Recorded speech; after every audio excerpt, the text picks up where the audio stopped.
పియాజే సంజ్ఞానాత్మక సిద్ధాంతం. జీన్ పియాజే అనే మనోవైజ్ఞానికవేత్త స్విట్జర్లాండ్కు చెందినవారు. స్కీమాటా అనగా వ్యక్తి తన అనుభవాలను అర్థం చేసుకోవడానికి కొన్ని సంజ్ఞానాత్మక నిర్మాణాలు తోడ్పడతాయని పియాజే తెలిపాడు. వాటిని స్కీమాటాలు అని పేర్కొంటాడు. స్కీమాటా అంటే వ్యక్తి సంఘటిత ప్రవర్తన నమూనాలకు కారణమైన సంజ్ఞానాత్మక నిర్మాణాలు.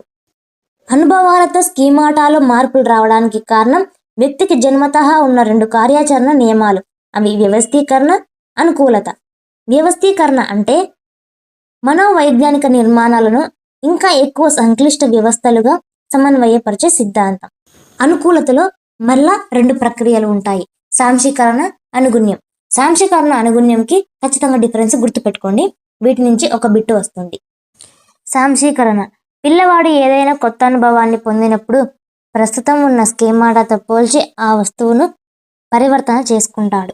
ఎగ్జాంపుల్ తీసుకున్నట్లయితే, కుక్కను చూసి దానితో పరిచయం ఉన్న పిల్లవాడు 4 కాళ్ళు, తోక, అది ఉండే ఆకారాన్ని చూసి మరో జంతువు కనిపించినప్పుడు, అంటే గాడిద కనిపించినప్పుడు కూడా 4 కాళ్ళు ఉన్నాయని, తోక ఉందని గాడిదని కూడా కుక్క అని పిలవడం జరుగుతుంది. ఇప్పుడు సాంశీకరణ దశలో. అనుగుణ్యం అంటే పరిసరాల డిమాండ్లను మనం సర్దుబాటు చేసుకోవడం.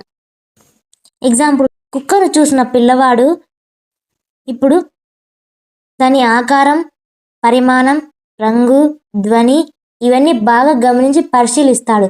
కుక్కలో ఏ విధంగా హైట్ ఉంది, దాని వెయిట్ ఏంది, దాని షేప్ ఎట్లా ఉంది, అది ఏ విధంగా అరుస్తూ ఉంది. మళ్ళీ ఇంకో జంతువుని చూసినప్పుడు దాని ఆకారం, పరిమాణం, రంగు, ధ్వని ఇవన్నీ ఆ రెండింటి మధ్య ఖచ్చితమైన భేదాలు గుర్తుంచుకొని ఖచ్చితంగా ఏ జంతువు పేరు ఆ జంతువునే పిలవడం జరుగుతుంది అనుగుణ్యంలో. పూర్వ ప్రచాలక దశ 2 నుంచి 7 సంవత్సరాల వరకు ఉంటుంది. 2 నుంచి 4 సంవత్సరాల కాలాన్ని పూర్వ భావనాత్మక దశ అని, 4 నుంచి 7 సంవత్సరాల కాలాన్ని అంతర్బుద్ధి దశ అని అంటారు. పూర్వ భావనాత్మక దశలో 2 పరిమితులు ఉంటాయి: సర్వాత్మకవాదం, అహంకేంద్రవాదం. సర్వాత్మకవాదం అంటే శిశువు జీవం లేని వస్తువులకు జీవాన్ని ఆపాదిస్తాడు. ఉదాహరణకు, చిన్నప్పుడు బొమ్మలు తీసుకొని ఆడుకోవడంలో వాటికి ఏ జీవం ఉండదు, జీవం ఉన్నట్లుగా ఊహించుకొని మాట్లాడుతూ దాని అవసరాలు తీర్చే ప్రయత్నం చేస్తూ ఉంటారు. దీన్నే యానిమిజం అని అంటారు. అహంకేంద్రవాదం తన చుట్టూ ఉన్న ప్రపంచమంతా తన చుట్టూ కేంద్రీకరించబడింది అనుకోవడాన్ని అహంకేంద్రవాదం అంటారు. ఉదాహరణకు, తను నడుస్తుంటే తనతో పాటు సూర్యుడు నడుస్తున్నాడు అనుకోవడం. అంతర్బుద్ధి దశ 4 నుంచి 7 సంవత్సరాలు. అంతర్బుద్ధి దశలోని పరిమితులు: పదిలపరుచుకునే భావనాలోపం, అవిపర్యాత్మక భావనాలోపం. పదిలపరుచుకునే భావనాలోపం అంటే వస్తువుకు బాహ్యంగా మార్పులు చేసినప్పటికీ దానికి సంబంధించిన కొన్ని లక్షణాలు అలాగే ఉంటాయి, పదిలపరుచుకుని ఉంటాయి అనే భావాన్ని పొంది ఉండకపోవడాన్ని. సన్న గ్లాసులోని నీరు వెడల్పు పాత్రలో వేసినప్పుడు 2 ఒకే పరిమాణంలో ఉన్నా కూడా సన్నని గ్లాసులోనే ఎక్కువ నీళ్లు ఉన్నాయని చెప్పడం. ఒకే విశేషకంపై ఆలోచనను కేంద్రీకరించడం. అవిపర్యాత్మక భావనాలోపం అంటే ప్రతి తార్కిక ప్రచలనం తిరిగి చేయవచ్చు అనే భావన ఉండకపోవడం.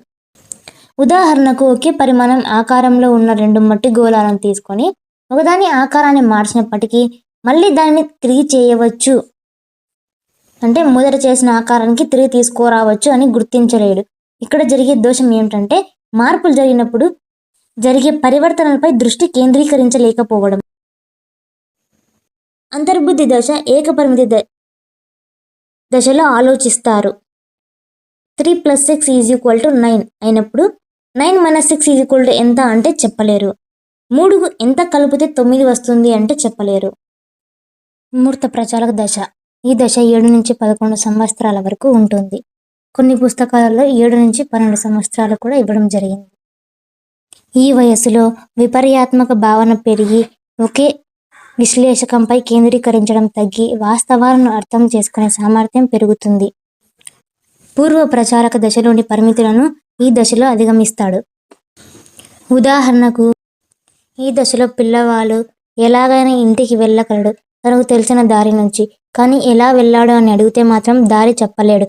దీనికి కారణం కొంతవరకు భౌతికంగా గుర్తులు లేకపోవడం, తనకు చాలా వరకు స్మృతి సామర్థ్యం ఇంకా పూర్తిగా స్థాయికి పెరగకపోవటం.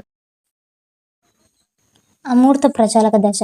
దీన్ని నియత ప్రచాలక దశ అంటారు. 12 సంవత్సరాల పైన పిల్లల ఆలోచనలకు రెక్కలొస్తాయి. మూర్త ఆలోచన నుండి అమూర్త ఆలోచన చేసే సామర్థ్యం వస్తుంది. పిల్లల్లో బహుళ స్థాయిలో వర్గీకరణలు, బహుళ కార్యసాధక సంబంధాలు, సాధారణీకరణ శక్తి లాంటి బౌద్ధిక సామర్థ్యాలు అభివృద్ధి చెందుతాయి ఈ దశలో.